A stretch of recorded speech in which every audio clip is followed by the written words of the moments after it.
Hello and welcome. I'm Heidi Holder, Frederick P. and Sandra P. Rose, Chairman of Education, and I'm thrilled to welcome you to Sunday at the Met, one of our long-running programs which offers the opportunity to explore the permanent collection and special exhibitions through conversations, lectures, demonstrations, performances, and more. Today marks a new occasion in this program's history as it is the first time we are convening this Sunday at the Met virtually. We are grateful to all of you for being with us today and for the opportunity to present this conversation between three inspiring and dynamic creative thinkers. Today's discussion is presented in conjunction with the exhibition About Time, Fashion and Duration, the Costume Institute's 2020 exhibition on view at the Met through February the 7th, 2021. About Time traces a century and a half of fashion from 1870 to the present, along a disruptive timeline on the occasion of the Met's 150th anniversary. About Time explores how clothes, garments, generate temporal associations that conflict past, present, and future. The timeline of the exhibition unfolds in two adjacent galleries, fabricated as enormous clock faces and organized around the principle of 60 minutes of fashion. Today, we have the opportunity to explore this extraordinary exhibition with Andrew Bolton, the Wendy U curator in charge of the Costume Institute, and Devlin, the exhibition designer. Devlin is known for creating large-scale sculptures and performance spaces that combine light, music, and language, including the Memory Palace in 2019, which mapped shifts in human perspective over 73 millennia, and Mirror Maze, the reflective labyrinthine self-portrait from 2016, and has conceived stage sculptures with Beyonce, Billie Eilish, The Weeknd, and U2, as well as Olympic ceremonies and 2 decades of opera, dance, and drama worldwide. Andrew Bolton, the Wendy U curator in charge of the Costume Institute at the Metropolitan Museum of Art, has curated some of the Met's most visited exhibitions, including Alexander McQueen's Savage Beauty of 2011 and China Through the Looking Glass in 2015, as well as the Met's most attended show, Heavenly Bodies, Fashion and the Catholic Imagination from 2018. The conversation will be moderated by Asad Syrkett, the new editor-in-chief of Elle Decor.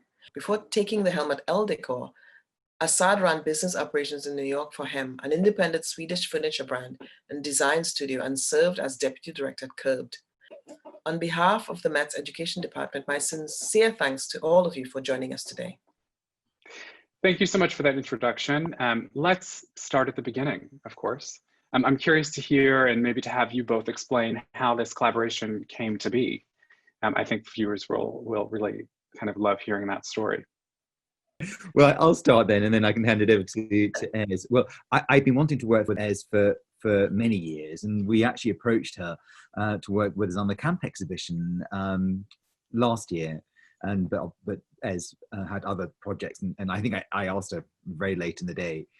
And when we began working on this exhibition, which was to mark the Met's 150th anniversary, and I was shaping the idea about time, I again approached Ez to work on the show, and this time more specifically, actually, not just because how brilliant Ez is, it's more in terms of what she was bringing to this particular project.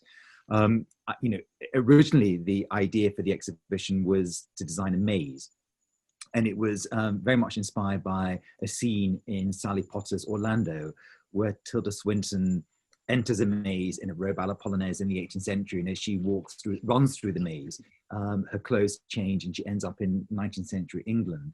And I like the idea of the maze as this sort of metaphor for time and time travel going backwards and forwards. And Ez had done this, which I'm sure she'll talk about, this wonderful mirror maze. I believe in Shoreditch several years ago. So I thought Ez would be perfect to realize that idea. And she'd also had done this incredible, I suppose it was like an audio filmic experience called The Order of Time. And it was taken from a text by Carlo Rovelli, and it had Benedict Cumberbatch reading an extract from that book. And it was on a rooftop on a car park in London. So, you know, beyond having worked with this idea of the maze, she was also really in tune with this idea of time. And normally, you know, when we work with an outside creative consultant, on an exhibition, there's always this sort of like introduction where we spend a few months sort of catching each other up. And with Ez, in our first meeting, we just hit the ground running because of her experience with mazes and also with the idea of time. So that was, from my perspective, why we felt Ez was perfect for this particular exhibition. And then, of course, the final result was not, in fact, a maze. So I'd love to hear about the trajectory of that. And as if you could speak also to your experience kind of representing, giving corporeality to these abstract concepts. I think that is kind of an element of what works so beautifully about the exhibition design, which, of course, is something that's so arresting when you walk into the initial spaces. Yeah, I think that's absolutely right. There's a number of layers to the beginning of our collaboration in many ways. There are these shared interests around time and around the concrete expression of abstract thought, and the relationship with Louis Vuitton, as I had been, I've done, I think, about 14 shows now with Nicolas Gesquier. So there was a beautiful kind of introduction via that path as well. And I think, you know, the question always is, how can architecture express thoughts? How can an exhibition be a manifestation of a train of thought? And I think that was really at every point, wasn't it, Andrew? The question we were asking ourselves was not only how do we communicate the thesis of the exhibition and our thoughts around time and the female form, or time and the constructions of the architecture of bodies, how do we make an audience actually feel that and not just hear it from us or not just read about it, but how do they feel it? How does the space that one is walking through kind of compress and expand and contract to try and communicate those ideas? And the maze, you know, is a very interesting form, isn't it? Because when you look down on a maze, when you can see the maze in its whole, then you understand it. But when you are in it, you're sort of, I guess, a victim of it, or you know, you are an object within it. You are consumed within it. You're protagonist, but you don't really fully understand it.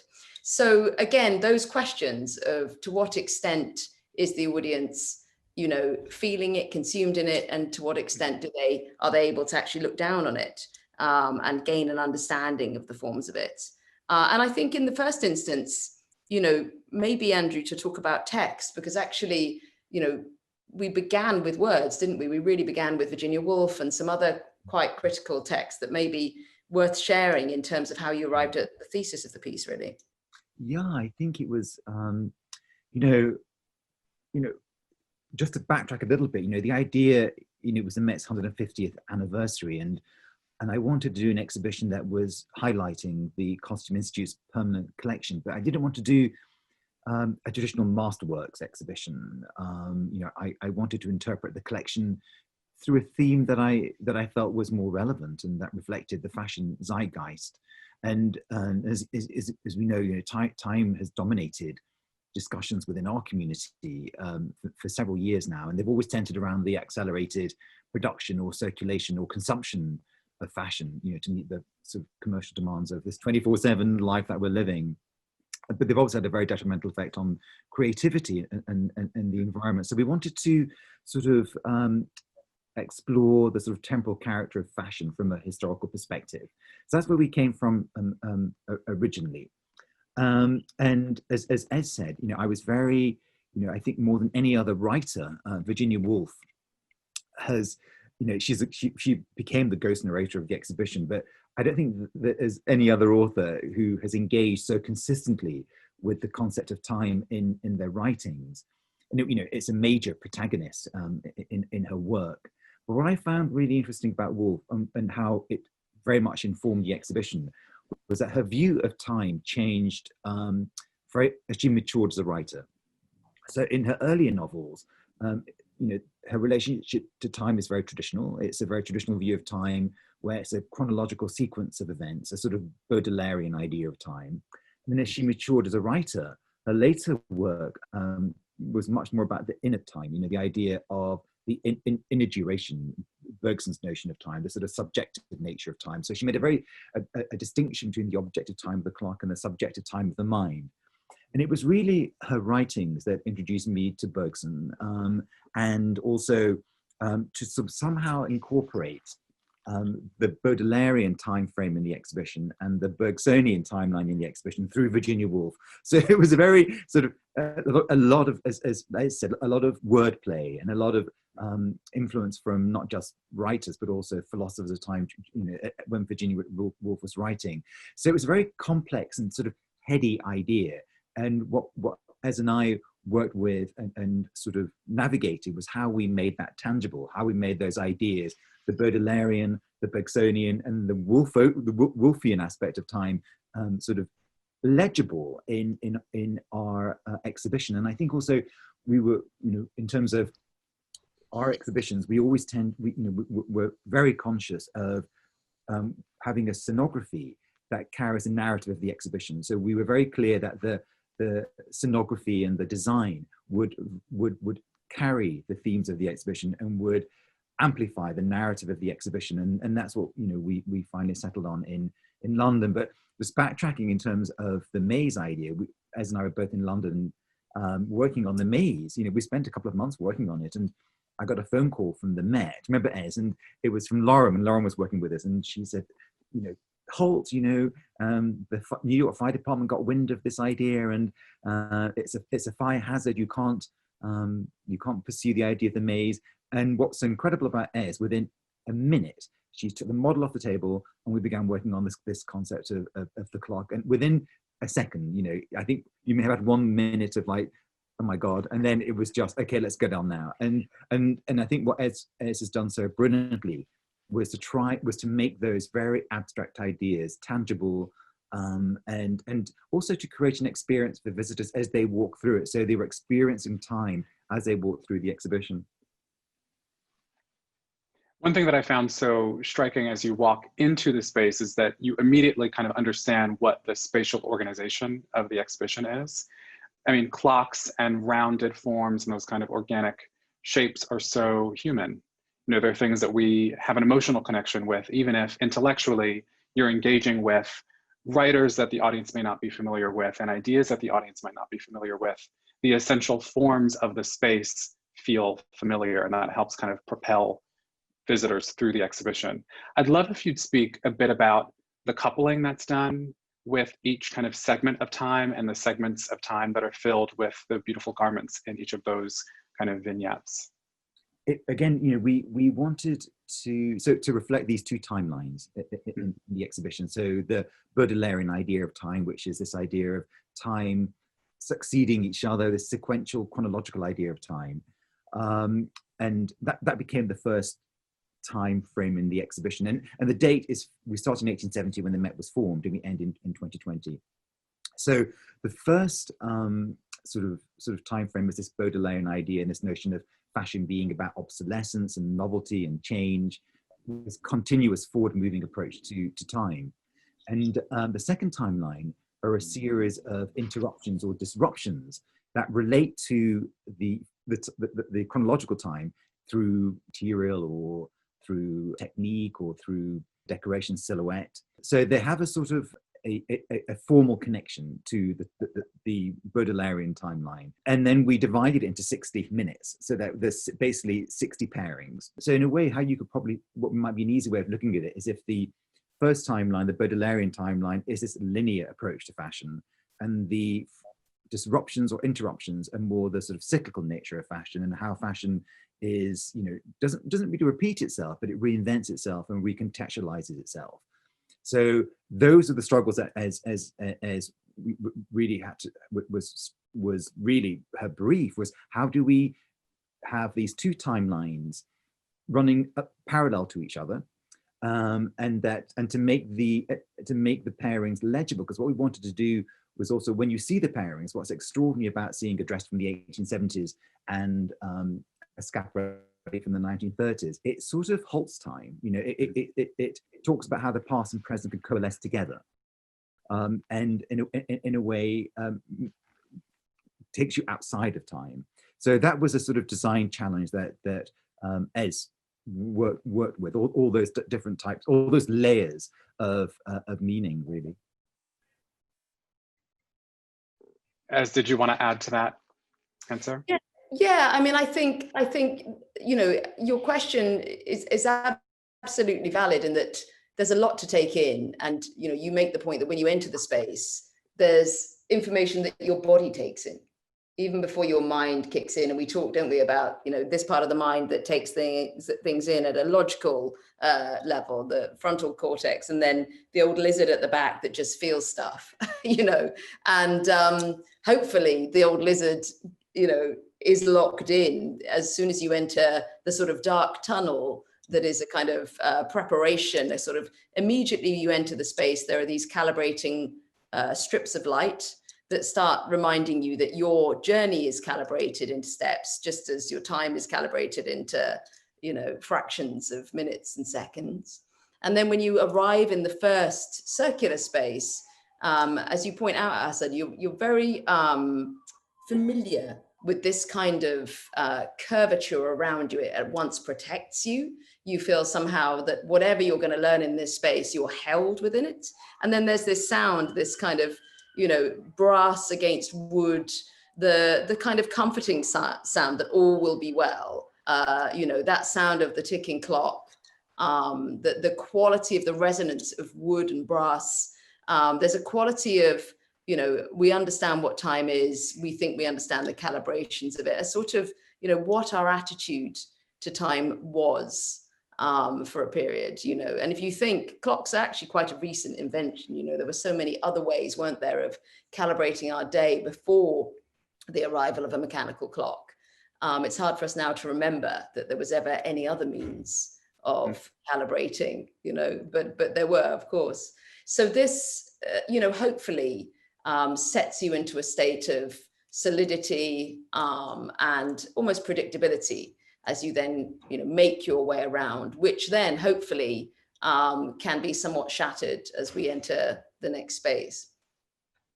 And really quickly, I'd love to speak a bit, or to have you each speak a bit about color and sound in that initial room.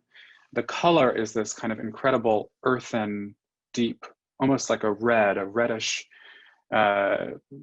blossoming into an earthen brown that I loved and kind of wanted to bring home with me after visiting the exhibition a few weeks ago. How did you come to that color as a kind of visual device for organizing things in that space? We were really trying to evoke the experience of being within a grandfather clock, you know, within that sort of 1870s, 19th century, you know, solid understanding of something that's so terrifying if you really start to break it down in the kind of Ravellian, you know, analysis. You know, when you read Carlo Rovelli's book, you come out kind of surprised that any of us consider time to be a phenomenon at all. You know, he'll prove to us that there is no real such thing as linear time. The only proof that time travels in any direction at all is just our own perception of it. And the second law of thermodynamics being that things gradually move from order to chaos. And, you know, and yet from our human perspective, we seem absolutely certain that time is a linear and understandable thing. So what we were trying to do with that deep red color, the deep red wood color, the brassy accents, was to try and recapture that sense of certainty around time, certainty around the linearity of time. When I was growing up, actually, there was a room in my grandparents' house that was all lined in paneled wood. And there was indeed a grandfather clock in it. And of course, my grandparents were from a somewhat different era. And I remember sitting in that room surrounded by books and, you know, leather books and wooden panels and the sound of this clock. And I think subconsciously I was probably accessing that memory in the choices of materiality and resonance in that first room. And then of course you progress through a room where you are working to find stable ground and find a kind of sense of comfort and stability through another small passageway. And then there's this explosion, this incredible opening up in the mirrored room. I'd love to hear more about that, the thinking that went into making that room kind of what it ended up being. Exactly. And I think maybe, Andrew, if you speak to the exact sort of timing of this in our timeline, the moment where we make this rupture in our timeline of hours and minutes, because I think it's really worth clarifying that. Yeah, I think just continuing what Ed said about the first clock in terms of the idea of using this sort of mahogany-clad room to reflect the idea of the grandfather clock and the certainty of time. It was also a reflection of the certainty of fashion from 1870 through to, about 1950. It actually ends in the late 1950s in the first clock. When fashion was slower, when trends changed less, there was fewer designers, fewer silhouettes, and then we start off again in around 1960 in the second clock, and we wanted to somehow reflect that change, the sort of pluralistic nature of fashion and the sort of multiplication of silhouettes and designers, and how do we sort of materially reflect that idea of the proliferation and multiplication of designers and silhouettes, and the increased accelerated pace of fashion. And we toyed with various ideas, whether we represented it digitally, and as landed on the idea of mirrors. So it was I felt a much more poetic way and light-handed way of showing the sped up nature of fashion and the sort of the increased nature within silhouettes and designers, without it being about figures and numbers. It was a much more sort of poetic expression. So but that was basically it. From 1870 to 1950, there was a certainty to fashion, and that uncertainty and that sort of accelerated pace of fashion really from 1962, which continued to accelerate to 2020. And I think, there's many parallels one could draw culturally, societally, for the choice of that date. We experimented with very many dates. There was an experiment, wasn't there, Andrew, early on, that rupture came around the time of the war, or one of the wars. We looked at both, I think. It's like, where do we choose? There's so many points you could decide to pinpoint a rupture, right? And I think really having settled on that kind of 50s to 60s moment, it does seem to be that's a moment of mass proliferation of media, really. The birth of TV, proliferation of imagery through magazines, post-war, surplus of capacity to produce, the invention of advertising, you might say, the beginning of the philosophy that's, I buy, therefore I am, that there's a wonderful phrase in the Lehman Trilogy, which was a piece I've been working on in parallel to this project that Andrew was kind enough to come and take a look at. And there's a whole scene in that piece where it really digs right into the sort of birth of the manufacture of an appetite to consume.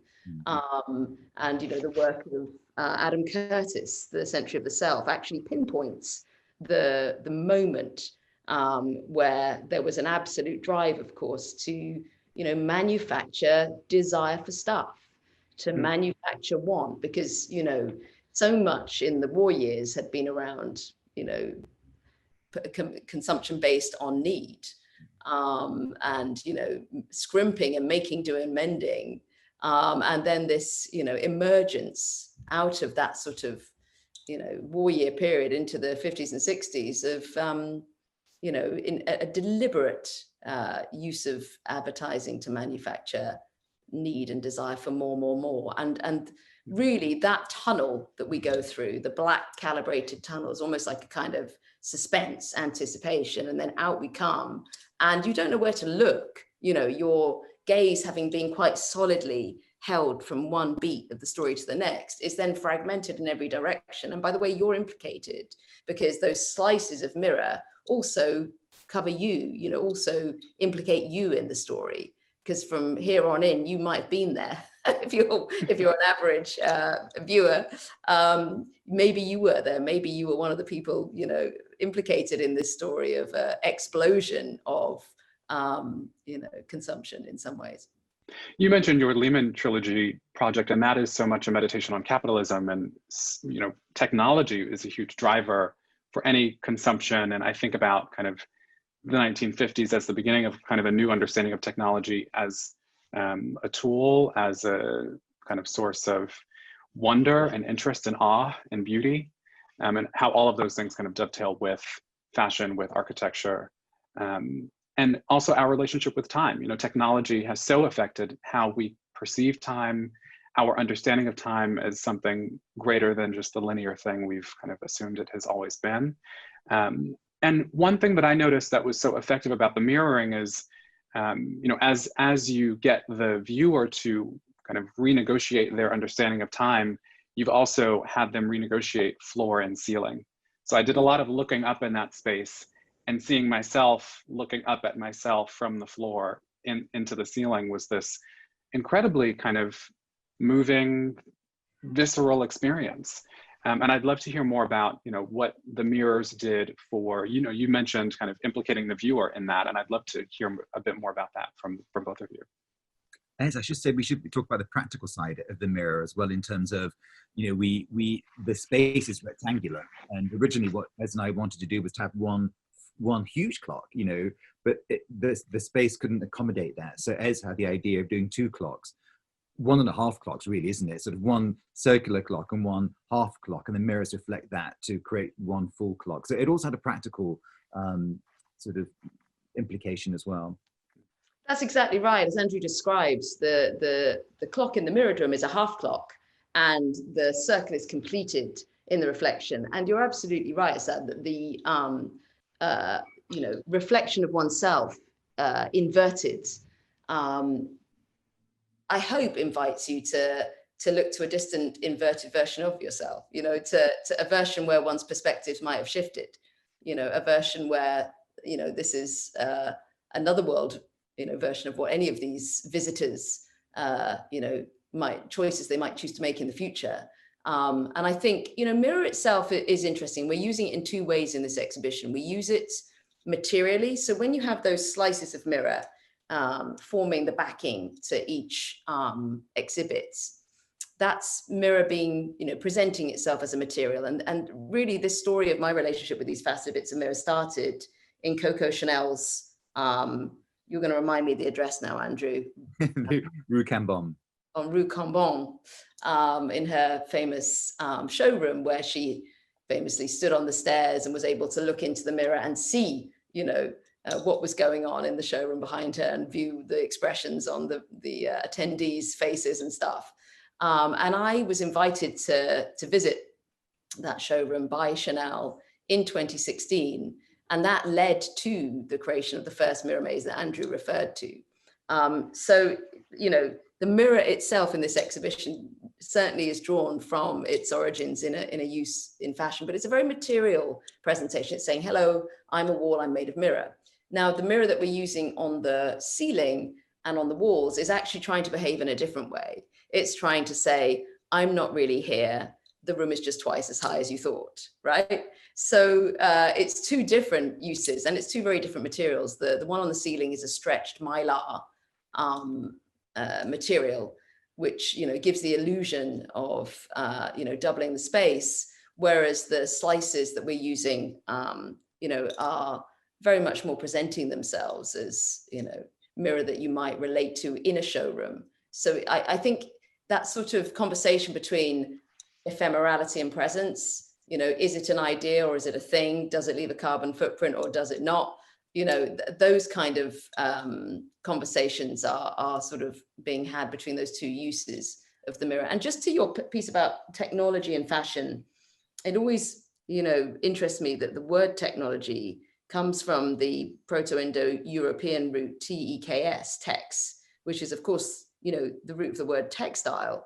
And in a way, you know, the earliest piece of technology was textiles, you know, or the earliest use of that word. So it's interesting to think that from the very beginning, as we as a species have, you know, looked to technology to further our own kind of agency in the world, it was clothing ourselves was perhaps one of the first things we did. And, you know, creating textiles led to, you know, so much more and beyond. And even the word sort of shows its heritage there. I think also the mirror is, you know, I know it's a well-worn sort of phrase, but how fashion is a mirror to our times, which, you know, it absolutely is. You know, fashion does reflect the times in which we live in. It does reveal so much about the times in which we live. I think more than any other art form, you know, fashion is this porous art form that absorbs so much of what's happening around it. So I think the mirror also had that level to it in terms of the fact that, you know, you have these garments that represent so many changes, you know, politically, logically, you know, and how fashion carries so many complex messages about gender and identity and race, sexuality. So the mirror is also this idea of the fashion being a mirror to our times. One thing that I found so great about having the mirrors in that space is it allowing me to watch other people move through the exhibition. You know, there's this kind of exhibitionism and voyeurism and kind of experiencing the exhibition as a single person with my partner that day, and then seeing how other people, where they pause, what resonates with someone, whether they're looking up or looking across a room at another garment, kind of in another section of the clock. And, you know, a mirror is so much about holding it up, but also about peering into it, about kind of regarding oneself and one's own place within, you know, whatever the context may be. I think that's so true. And in fact, of course, when we conceived this exhibition, you know, little did we know that a pandemic was heading towards us. And of course, you know, our vision for it was that, you know, having experienced the camp exhibition on the opening night with all the guests in their finery, and then experiencing it again with the visitors the following few days, what I was really struck by, one of the most beautiful things about the Costume Institute at the Met, is this gorgeous positioning of these different audiences within a few days. And I guess what really was tantalizing to me was that, having seen the photographs on the opening night of all of those people coming in their outfits reflected in those slices of mirror, that then those real aficionados of fashion and costume history who turn up in the following days would be aligned and spliced together. I really, that played on me, that those two different types of audience would be sort of overlaid. But was not to be, was it, Andrew? Our opening, not quite as planned. But I think it's extraordinary, as I said. You know, I think that if the show had opened, you know, on time 6 months ago, I think people would have related to it very differently. I think that, you know, with the pandemic, I think the show has more relevance and it does resonate more. I think, you know, the theme of the show, I think, reflects people's own experiences of time during lockdown. So this endless contraction and expansion of time, this sort of heightened awareness of, you know, between objective time of the clock and the subjective time of the mind. And oddly, in a way, the show's really tapped just on the level of experience. People's experience is tapped into this Bergsonian concept of duration, this sort of private, subjective, psychological time versus a public, objective or quantifiable time. So I think that, you know, that's been one of the consequences of the pandemic. I think, you know, I think people have related to it so much more different, so differently now than they would have done 6 months ago. I think also just that hiatus, you know, I've been having a lot of conversations during the lockdown with colleagues, doing a number of talks like this with various colleagues in various art forms. And Akram Khan said something to me, which I've mentioned a few times because I found it so potent. When I asked him, I said, Akram, you know, wonderful choreographer Akram Khan, I said, what is it that you're missing most, you know, in this hiatus of a sort of temporary extinction of performance and of the audience? And he said, it's the quality of time. He said, when I perform, I experience time that's not related to mechanical or digital forms of calibration. And the audience, when I'm part of an audience witnessing performance, I experience time perhaps in more ancient forms of, you know, storytelling and myth telling.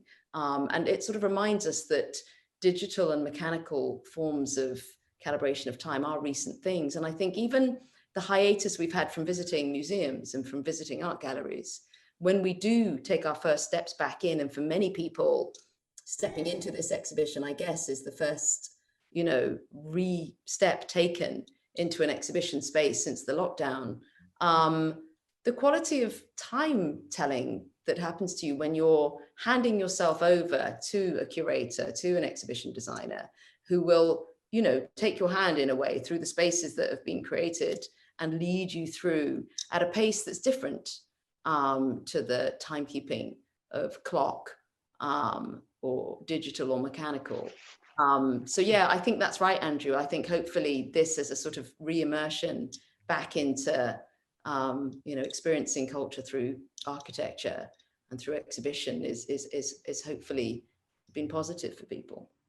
It certainly was that for me. This was one of the first experiences I had kind of back out in the world, seeing art. And you mentioned Akram Khan, and it reminded me of a piece that I saw mounted of his with Juliette Binoche at BAM's Harvey Theater here in Brooklyn. And how time, repetition is so much a part of his choreography and of so much contemporary dance.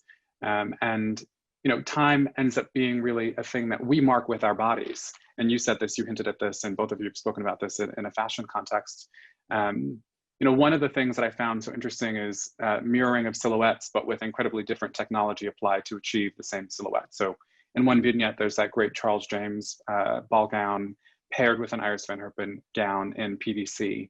And they're so incredibly different in form and texture, but the silhouettes are so much in conversation with each other. And it really is about how over the course of that period of time, our relationship to the body, to the female form, has mostly been the same. And as you've said this, it's about our relationship to the ideas of the kind of future of the species and childbearing.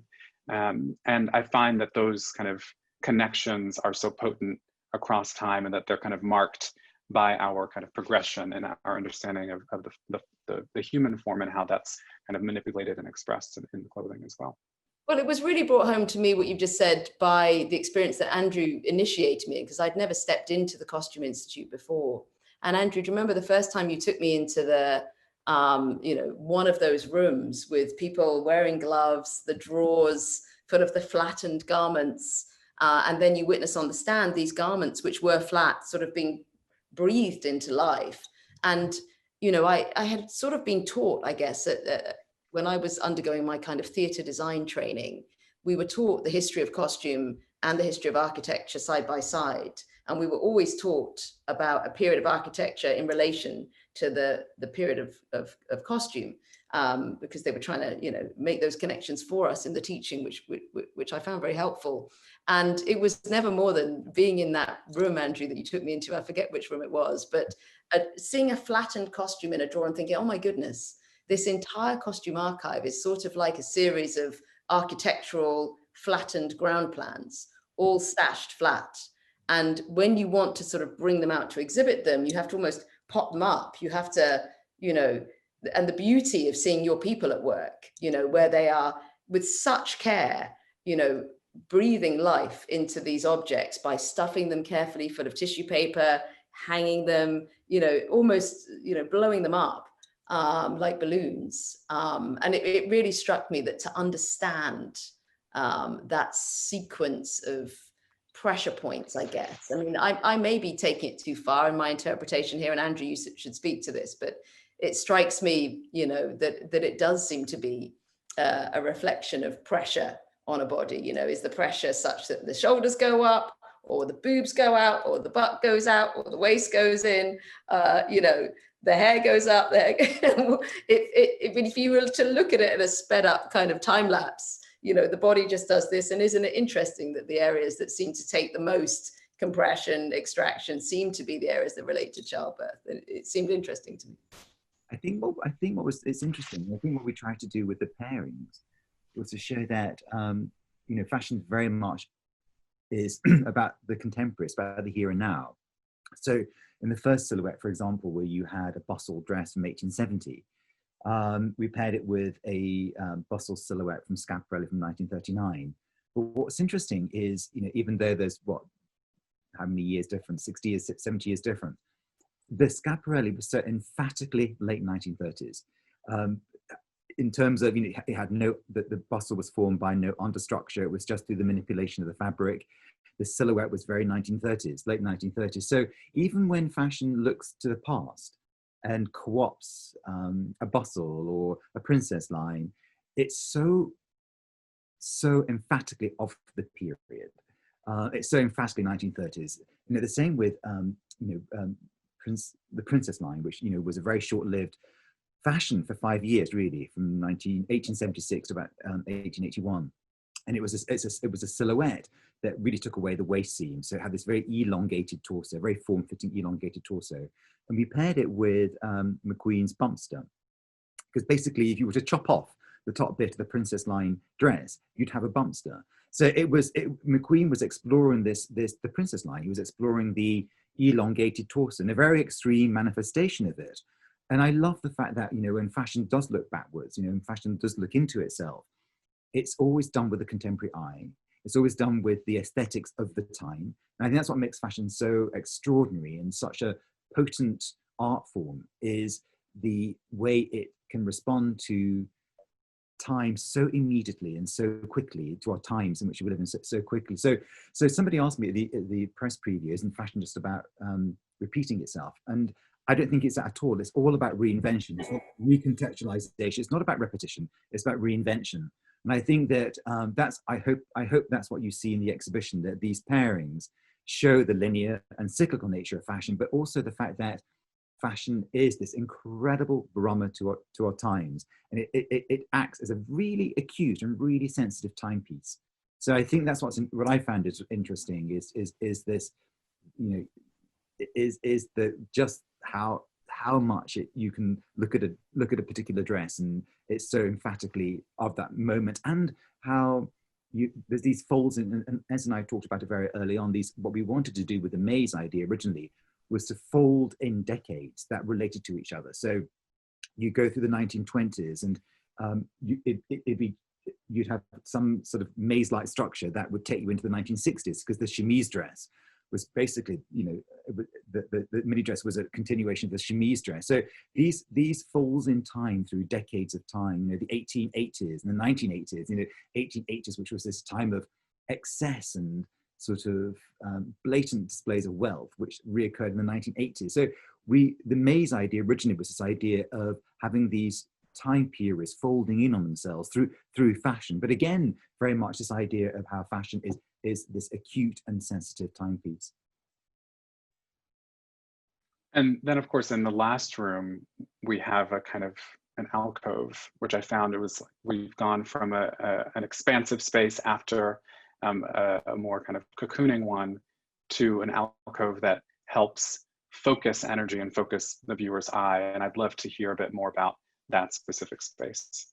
I think, again, Ez and I spent a lot of time thinking about how do we end the exhibition, and we wanted to somehow show that, in the 21st century, that how time has radically sped up. So this acceleration, how it reflects how it's reflected in this dramatic increase in the production and circulation and consumption of fashion, sort of like non-stop 24/7 fashion. So we initially thought, how do we sort of convey that? And then we got around it with the mirrors. And what I was very keen to do at the end was to end with something. Initially, it was several pieces, but I ended up with just one piece, curatorially, which was a corrective in a way to this acceleration. So a piece that was moving more towards a concept of slow fashion, much more with an emphasis on, ideas of value and quality, or, longevity. So originally I had a group of about 9, again, just on the curating side, 9 garments. And they all had different messages. They were saying different things. So I wanted to find one piece that in a way would convey everything I wanted to say. So for many years now, Victor and Rolf have embraced conscious creativity in their practice. And I think since about 2016, their haute couture designs, they've been produced with a surplus fabric from the past collections. And then for the spring summer 2020 collection, they constructed a whole series of patchwork dresses from their archive of design swatches. So they'd run out of their surplus fabric, so they turned to their swatches. And I love the fact that they produced in these simple homespun silhouettes that seem to recall a sort of pre-industrial era, and a time that celebrated handcraft and shared labor. And I love the fact that the patchwork design was this sort of metaphor for the future of fashion, and the importance of community and collaboration and sustainability. So that's how I ended up in terms of that one particular piece. Was I wanted a piece that was a relatively simple sort of form, the patchwork to me was this metaphor for sustainability. And then it was how do we then create a different experience with this one dress that was different from the rest of the exhibition. And Ez came up with this wonderful idea of which Ez can explain. Well, I'm very influenced by the work of William Kentridge. He's someone whose work I greatly admire, and he makes these films of the unspilling of ink and the unsmashing of a vase, the untearing of a piece of paper. And I think, you know, for us to understand time and to understand entropy and to understand, you know, what's very hard for us to piece together from even the wonderful writing of Carlo Rovelli, I think the work of Kentridge really brings this home to us. So he films ink being spilled and then he just plays the film backwards. So the idea of a dress that is making and unmaking itself at the same time. So these projected fragments of the dress, you know, coming apart and then reassembling and then coming apart and then reassembling in this kind of cloud of fragments projected around the dress is really, as Andrew says, it's a kind of, I guess, meditation. Having been in this rather rigorous clock-like space at the beginning and then being exploded into this, you know, multifaceted, ever augmented space of multiple faceted reflection, the final space is almost like a kind of chapel in a way of some sort, a sort of consolation, a meditation, a prayer, I guess, in some sense, for how might we proceed? How can we possibly at this point? And I think as a designer, you know, I'm asked a lot about what do we need to do? How do we shift our practice? And I think designers are brilliant at solving problems. I think that's what designers do. And I think designers are great at answering questions. And I think really it's a case of, as a culture and a community and as a species, just asking our designers a different question. Instead of asking, you know, what shape should it be? The question is, what happens to it after someone's finished wearing it? Or what happened to it before you made it? And I think that's what this Victor and Roth piece really talks about and has been, you know, for some time in their practice, which is when you start a design process, instead of starting just with an idea and a pen and a paper and a mind, you start already with a material that's had a life, and you start already with a vision of what the life of that material might be once this use of it is over. And that's a sort of fundamental difference in design approach, really. It's something that I'm, in my practice, beginning to adopt, and many of us are. And I think it sort of will begin to be written into the sort of contract and articles of faith, or sort of, you know, oath, Hippocratic oaths or something of being a designer, is that'll just start to be standard. And this piece is a gorgeous inactivation of that principle already, I think, of circular design. Yeah, I definitely agree. I think we all just have a deeper understanding of our connectedness now through this period of pandemic and isolation and digital interaction, virtual interaction. And on that front, you know, we've been talking about kind of ways to three-dimensionally represent a four-dimensional concept that will be engaged with in 2 dimensions by a large segment of the populace.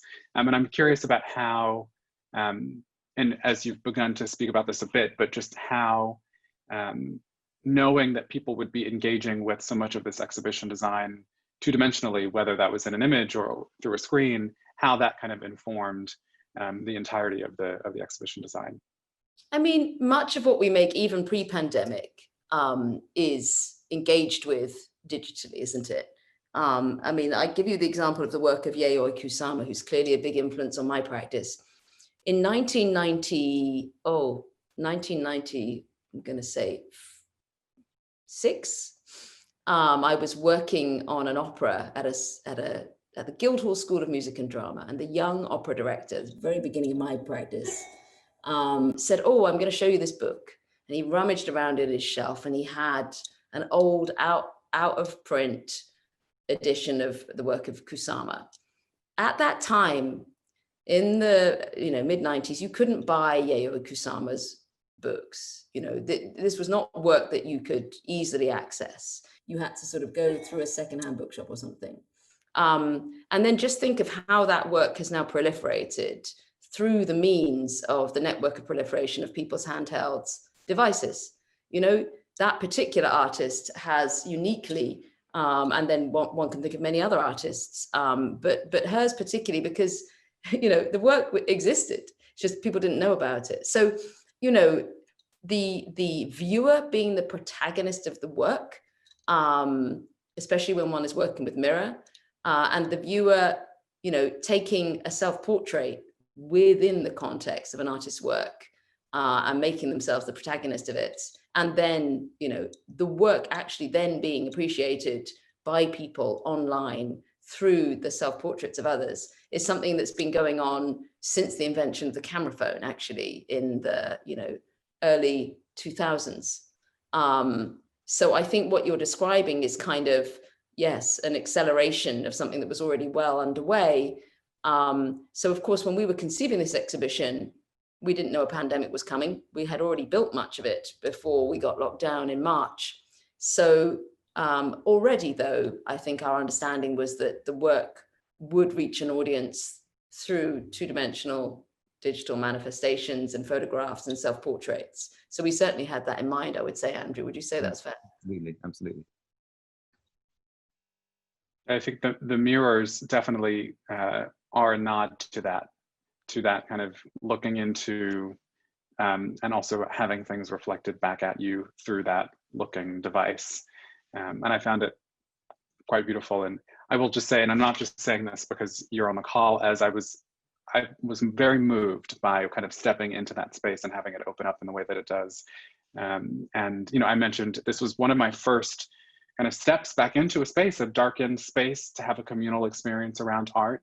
And I think, you know, if nothing else, people engaging with that alone, the communality of the experience, whether that is with other people physically in the space or just knowing that other people are kind of engaging with these concepts through their devices and through their screens, I think is really powerful for 2020. So, well, with that, I am out of questions, but I wonder if there's anything you'd like to add before we disband. I'm just longing to come and see the work, because I've been speaking with you this time as a complete imposter. I haven't set foot in the blooming place. I can't wait. When you coming over, do you plan to come over en route to Canada? Well, the thing is, I can only come if I go somewhere else for 2 weeks. Mm. And I was thinking of coming because I've just been 2 weeks in the UAE, which is actually on the corridor to America. But right now, as of being a citizen of the UK, I'm not invited and not desired and not wanted. I am a pestilent individual, not invited into the gorgeous experience. So it's been really gorgeous, actually. This is the first long conversation I've had with someone who, you know, hasn't worked on the piece, but has come as a visitor. So it's been really gorgeous, actually, for me to understand how you felt walking through it. I'm so glad that it had the emotional impact on you that it did, because that certainly was our intention. Well, success, and thank you. And thank you for this conversation. This was really fantastic, and I hope that viewers out there enjoyed it as much as I did. Thank you. Thank you so much, Asad. Thank you for that rich and interesting discussion and the opportunity to glimpse inside your creative processes. And I thank you to our viewers for watching. I hope that you've had the opportunity to see and experience the exhibition About Time, Fashion and Duration, which is on view at the Met through February 7th, 2021. I hope to see you soon. Thank you.